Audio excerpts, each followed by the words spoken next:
আসসালামু আলাইকুম guys, welcome back to my channel. আজকে আমি আপনাদেরকে ভিনটেজ কেক ডেকোরেশন করে দেখাবো। এইখানে টার্ন টেবিলের উপরে একটি কেক বোর্ড নিয়ে নিয়েছি আর এর মধ্যে একটি কেক নিয়ে নিচ্ছি।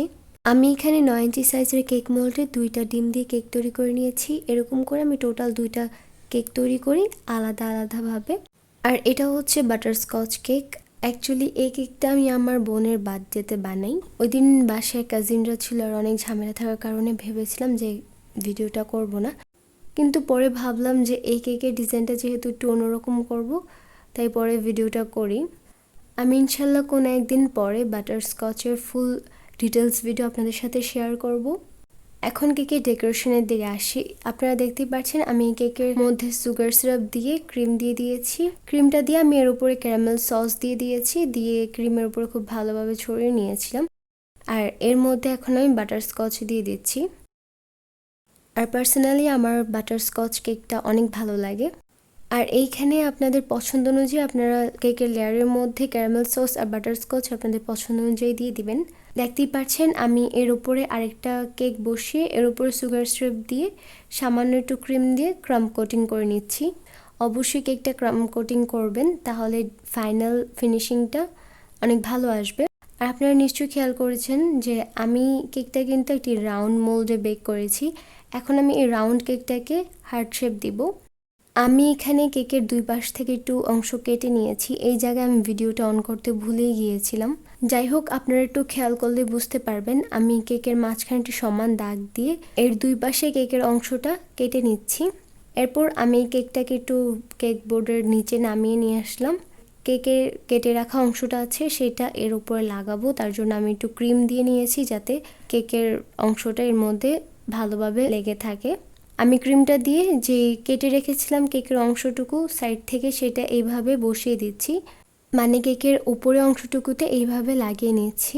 এরপর যাতে এই হার্ট শেপটা একদম পারফেক্ট দেখা যায় তার জন্য আমি এর মাঝের অংশটুকুতে এরকমভাবে একটু কেটে নিব কেকের অংশটা।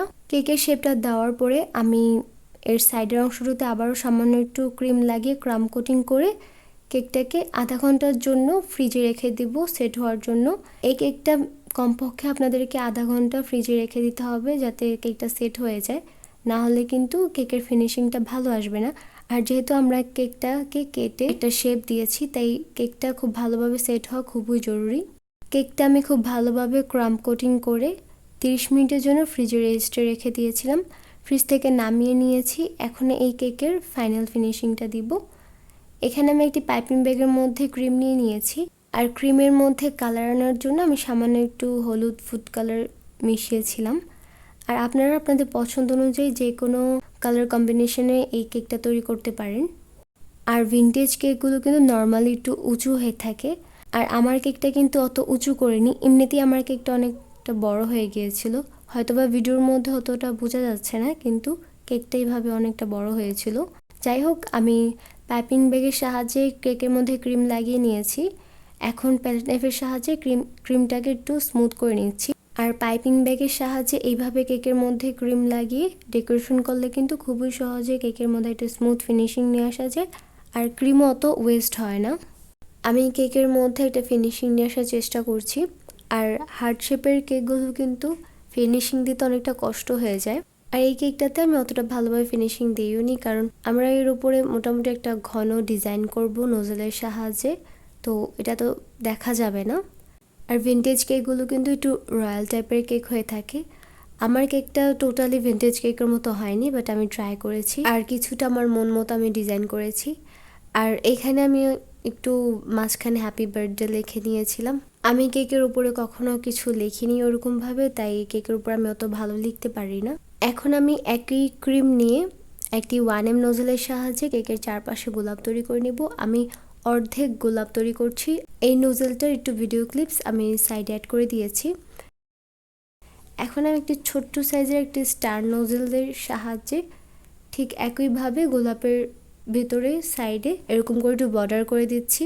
আর আমি এই নোজেলটার নাম জানি না, এটা হচ্ছে একটা সেট ছিল নোজেলের, ওইখান থেকে এই নোজেলটা নিয়েছি। আমি ভিডিওতে দেখিয়ে দিচ্ছি নোজেলটা। আর সেই একই নোজেলের সাহায্যে কেকের নিচের অংশটাতে বর্ডার তৈরি করে নিচ্ছি।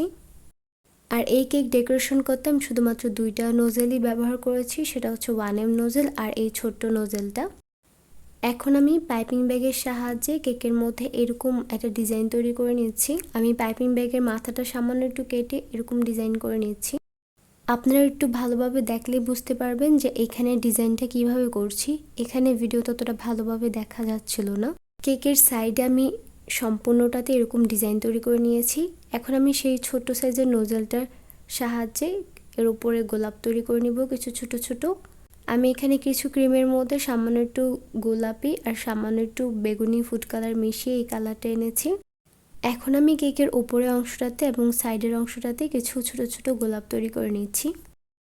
এখানে আমি কিছু পরিমাণে ক্রিমের মধ্যে গ্রিন ফুড কালার মিশিয়ে নিয়েছি। এখন একটি পাইপিং ব্যাগের সাহায্যে গোলাপের সাইডে পাতা তৈরি করে নিচ্ছি। আর আমি কোনো প্রকার নোজেল ব্যবহার করিনি পাতাগুলো তৈরি করার জন্য। আমি পাইপিং ব্যাগের মাথাগুলো একটু কেটে এটা দিয়ে পাতা তৈরি করে নিচ্ছি। প্রত্যেকটা গোলাপের পাশে আমি পাতা তৈরি করে নিয়েছি। আমাদের ডেকোরেশন অলমোস্ট ডান। আমি এখন সবশেষে এর উপরে কিছু গোল্ডেন পার্লস এবং একটি বাটারফ্লাই বসিয়ে দিব। এখানে আপনারা চাইলে আপনাদের পছন্দ অনুযায়ী স্প্রিঙ্কলস, সুইট বলস অথবা চেরি দিয়ে আপনাদের ডেকোরেশনটা শেষ করতে পারেন। যাই হোক, আমি আমার পছন্দ অনুযায়ী কেকটা ডেকোরেশন করে নিয়েছি।